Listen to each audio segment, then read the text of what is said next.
comme c'est dit dans le film dont je vous parlais une minute après ici, et donc a fini très solitaire, et donc très pauvre, et donc a fini sa vie dans une toute petite mansarde à Montparnasse.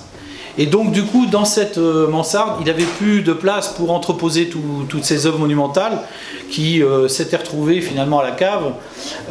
Il s'est mis à faire plutôt les œuvres que vous avez vues en bas, qui sont beaucoup plus modestes, petites, et qui peuvent être faites sur une table de travail. Parce que vous vous rendez compte que ça, dans un appartement, travailler sur des tableaux comme ça. Alors, il faut savoir que cette œuvre, qui est sans aucun doute l'œuvre la plus importante de toute sa vie, s'appelle le Fantasofrock, raconte à elle toute seule toute son aventure spirituelle, intellectuelle, ésotérique.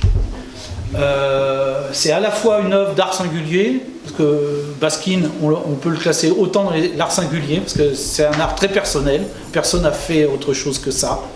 Quand on voit son œuvre, on dit tout de suite c'est du Baskin. C'est automatiquement identifiable.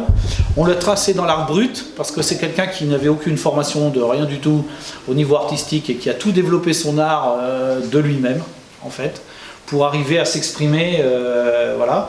Il a été un moment classé dans les surréalistes, il a été, parce qu'il a fait partie du mouvement surréaliste, donc pendant plusieurs années, il est resté toute sa vie un grand ami d'André Breton, et de pas mal d'autres surréalistes, donc Victor Bronner, des gens qui étaient proches de lui, et surtout le Corday, Francis Meunier, ce qui explique, alors ceux qui auront la curiosité 2 minutes tout à l'heure, ou de revenir plus tard visiter le musée un de ces jours, il y a les œuvres de Francis Meunier là-bas, on regarde dans l'autre moitié de la salle. Donc Francis Meunier était Corday, membre du groupe surréaliste, et c'est à cette époque qu'il avait rencontré Baskin. Parce qu'après-guerre, André Breton avait demandé à Baskin d'organiser une exposition avec tous les surréalistes les plus jeunes. Et donc, c'est à cette occasion que Baskin avait rencontré Meunier.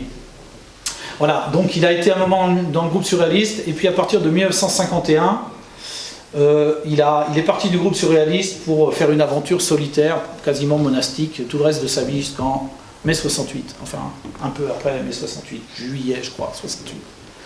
Voilà, ça résume tout, à la fois sa double extraction, puisqu'il était ukrainien, mais il était d'origine juive. Donc il a eu une très grande influence juive, et on le reconnaît ici, pour ceux qui ont le coup d'œil, et ceux d'entre vous qui connaissent un peu l'ésotérisme, par les séphirotes qui sont là. C'est-à-dire que sur ce tableau à gauche, où on vous décline l'alchimie d'une certaine manière, est représenté par 10 sphères qui sont typiques de l'organisation, de la pensée ésotérique juive. En opposition ou en complémentarité, donc je vous dirais plutôt en complémentarité, exactement de l'autre côté, vous avez les ogives gothiques, c'est-à-dire qui représentent la chrétienté. Donc le judéo-christianisme de Baskin, en fait. Judéo-christianisme. Là, il s'agit des opérations alchimiques, et là, je ne vais pas vous en parler maintenant, mais on rentre là-dedans.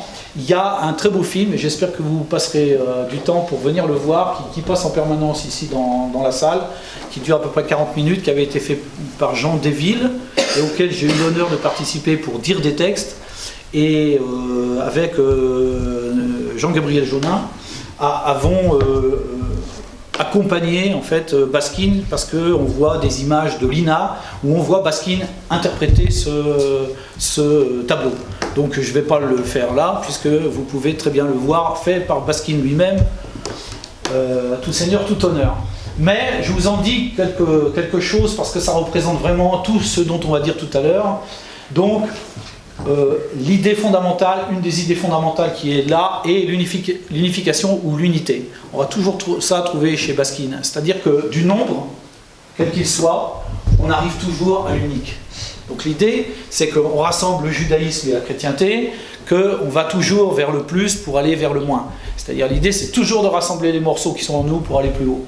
Si vous voulez, la métaphore alchimique la plus courante que tout le monde connaît, transformer le plomb en or, c'est simplement de ce point de vue-là, parce que Baskin est plutôt un spéculatif, c'est de passer du plus lourd en nous, de tout ce qui est de la matière noire, vous voyez, tout ça, qui est les côtés les plus sombres qu'on a en nous, d'arriver à les dépasser pour atteindre la lumière, l'or, la pierre philosophale, ou la toison de Jason, etc. Enfin bon, il y a plein de symboles qui disent ça, mais c'est toujours une ascension. Vous voyez que tout va toujours vers le haut.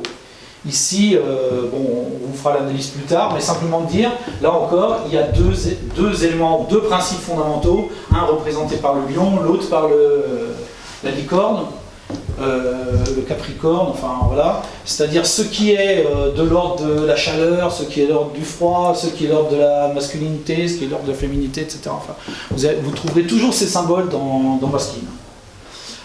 Voilà, ici ce sont des œuvres. Alors, il faut savoir, c'est une première chose, une première introduction à l'alchimie. L'alchimie est toujours codée.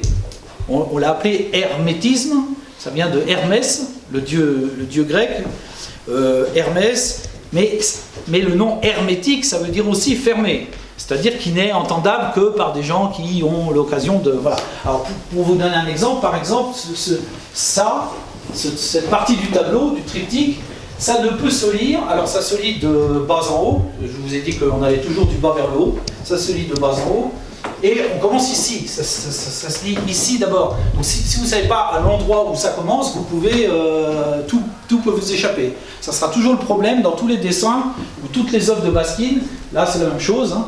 Vous retrouvez la même chose, c'est-à-dire par où commencer. En fait c'est ça, quand on est devant une œuvre de Baskin, c'est par où commencer pour la comprendre. Donc là, par exemple, là, on va commencer ici. Et alors, il y a des choses qui sont là pour nous guider. On va vers le plus grand nombre jusqu'au plus petit. Et, je vous ai dit, au plus grand nombre vers le plus petit.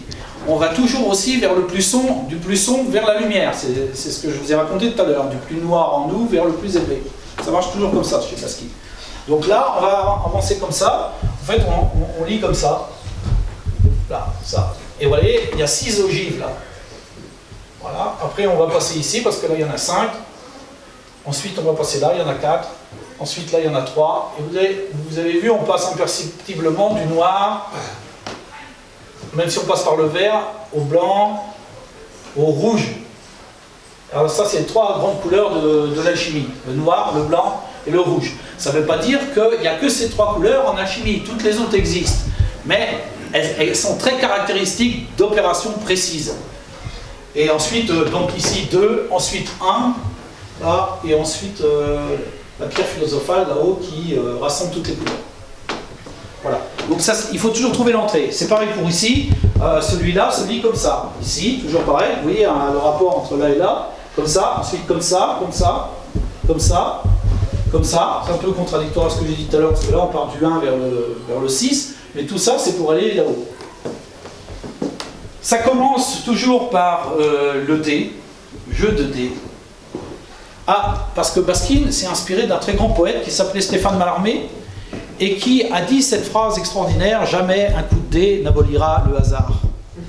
Une phrase assez extraordinaire, mais c'est parce que les alchimistes pensent exactement l'inverse, ou quelque chose de complémentaire, là encore, qui est: il n'y a aucun hasard, et il n'y a jamais de hasard dans rien.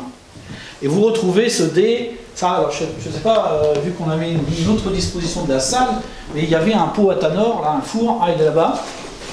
Et vous voyez dans les yeux, vous voyez la grande statue qui est là?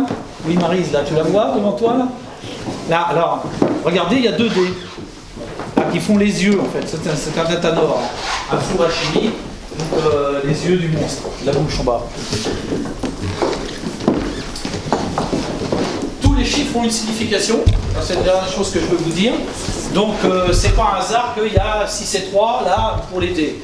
Mais ici, là-bas, on les a recollés n'importe comment. Je vois qu'ils ont été recollés. Normalement, aurait dû être aussi 6 et 3. 9. Alors 9, si j'ai l'occasion un jour, je vous en parlerai. Voilà.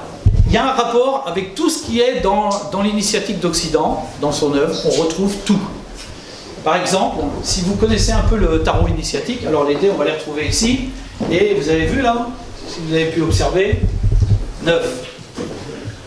Le pot est noir, le dé est blanc, et le deuxième dé est rouge. Toujours la même histoire. Du noir vers le rouge, en passant par le blanc. Vous avez, je vous ai amené en bas un jeu de tarot rare, enfin rare. Le premier jeu de tarot qui a existé en Occident, c'était le tarot des Visconti Sforza. Je vous ai apporté un jeu en bas pour que vous voyez l'allure que ça a.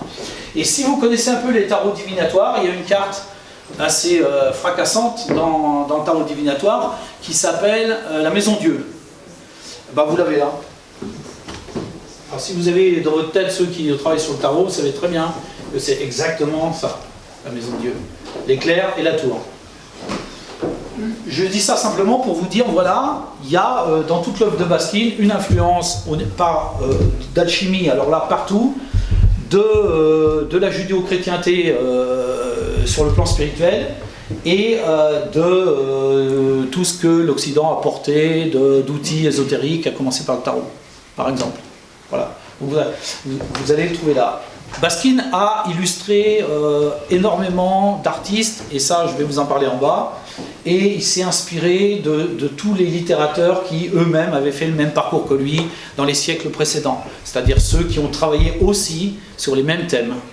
Le plus beau peut-être dans toute l'histoire de la littérature, qui serait à Baskin avant l'heure mais dans un autre art, c'est François Rabelais. François Rabelais qui était lui-même prêtre, alchimiste, et grand connaisseur d'ésotérisme occidental. Et ça, on va en parler un peu tout à l'heure.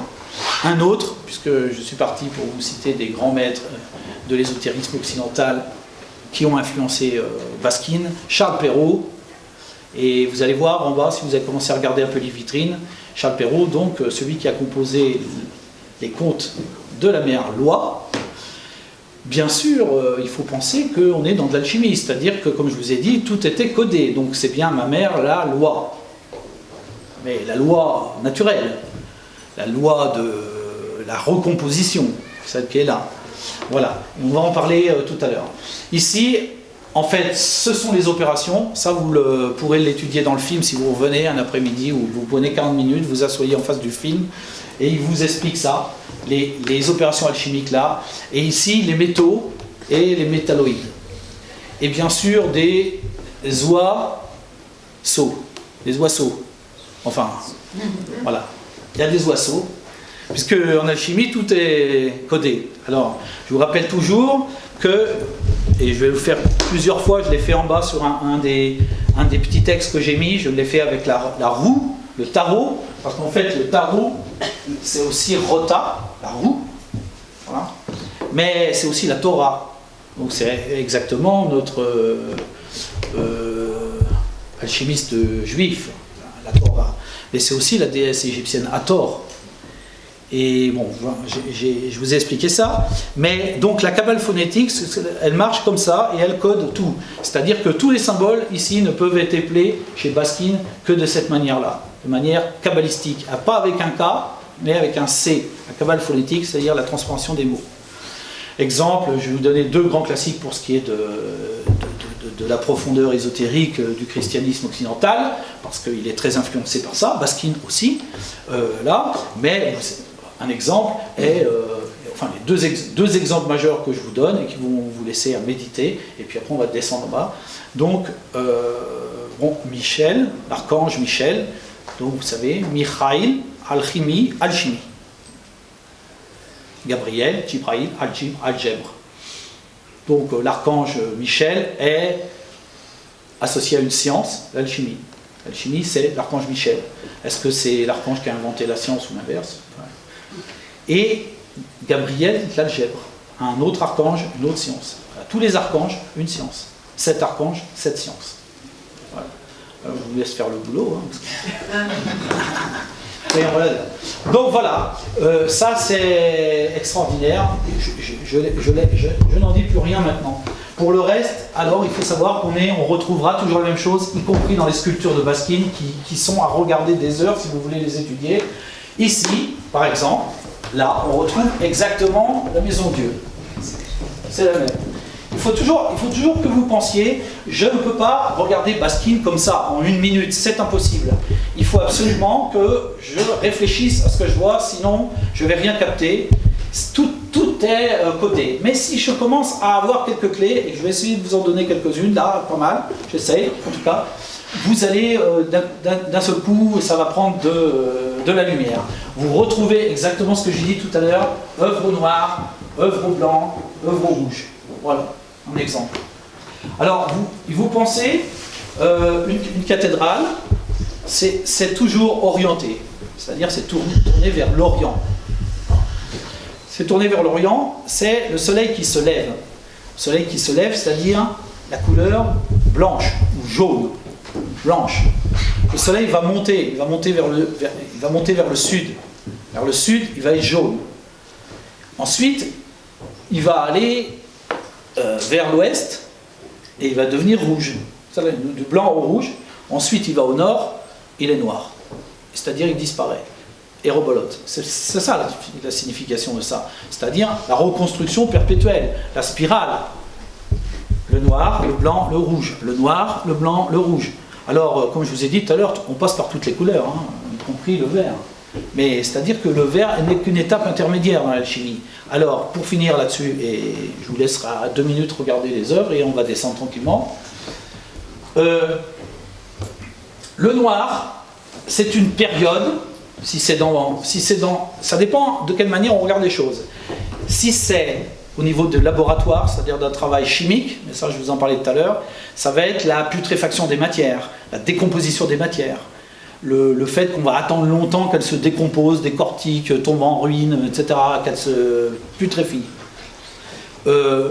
Le blanc, c'est déjà une évolution de cette matière.